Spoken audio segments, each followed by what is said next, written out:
নমস্কাৰ অসম ৰাজ্যিক প্ৰাথমিক শিক্ষক সন্মিলনীয়ে আয়োজন কৰা শিক্ষণ সামগ্ৰীৰ ভিডিঅ' প্ৰস্তুতকৰণৰ প্ৰতিযোগিতাত মই চতুৰ্থ শ্ৰেণীৰ আমি আৰু আমাৰ পৰিৱেশ পাঠ্যপুথিৰ অন্তৰ্গত তৃতীয় পাঠ পানীৰ পৰা এটি ভিডিঅ' বনাবলৈ লৈছোঁ।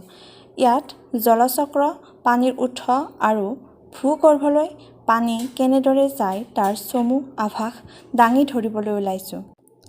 ইয়াত পানীৰ উৎস হিচাপে সাগৰক ধৰি লোৱা হৈছে। বৰষুণৰ পানী যেতিয়া খাল বিল, নদ-নদী বা সাগৰ মহাসাগৰত জমা হৈ থাকে, তেতিয়া সেই ভূপৃষ্ঠৰ পানীভাগ সূৰ্যৰ তাপৰ ফলত বাষ্পীভৱন প্ৰক্ৰিয়াৰ জৰিয়তে ভাপ হৈ ওপৰলৈ যায়।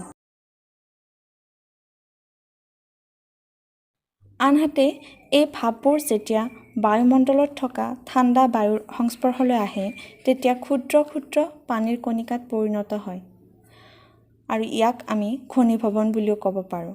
আৰু এই ক্ষুদ্ৰ পানীৰ কণিকাবোৰ একলগ হৈ ডাৱৰৰ সৃষ্টি হয়। এই ডাৱৰ বা মেঘবোৰ জলীয় বাষ্প আৰু ধূলিকণা ইত্যাদিৰ সমষ্টি। আৰু এনেদৰে যেতিয়া মেঘবোৰৰ আকৃতি বাঢ়ি গৈ থাকে আৰু ই ঘনীভূত হৈ শেষত বৰষুণৰ সৃষ্টি হয় আৰু কিছু অংশ তুষাৰপাত হিচাপেও ধৰালৈ নামি আহে। আমি কেনেদৰে ভূপৃষ্ঠৰ পানীভাগ ভূগৰ্ভলৈ পঠিয়াব পাৰোঁ, গতিকে ইয়াত এটা উপায় দাঙি ধৰা হৈছে। আমি গছ-গছনি ৰোপণৰ জৰিয়তেও ভূপৃষ্ঠৰ পানীভাগ ভূগৰ্ভলৈ পঠিয়াব পাৰোঁ। এয়াই আছিল জলচক্ৰ, পানীৰ উৎস আৰু উদ্ভিদৰ সহায়ত কেনেদৰে আমি ভূগৰ্ভলৈ পানী পঠিয়াব পাৰোঁ তাৰ এক আভাস। আশা কৰোঁ ভিডিঅ'টি চাই ভাল পালে। শেষত প্ৰতিগৰাকী দৰ্শকক মোৰ ফালৰ পৰা ধন্যবাদ জনালোঁ।